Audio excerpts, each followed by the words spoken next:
আমি কোনো গায়িকা নই, শুধু নিজেকে ভালো রাখার জন্য নিজের মনের সঙ্গে যুদ্ধ করে একটা প্রচেষ্টা। হয়তো কারো ভালো না লাগতে পারে, কিন্তু আমি আমার নিজেকে ঠিক করার জন্য এই প্রচেষ্টা শুরু করছি।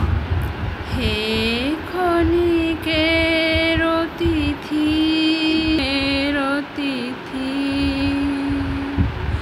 ওগো অকরুণ কি মায়া জানো, মিলন ছলে বিরহ আনো, ওগো অকরুণ চলেছ পথিক আলোক জানে, আধার পানে মন ভোলানো, মোহন তানে গান গাহিয়া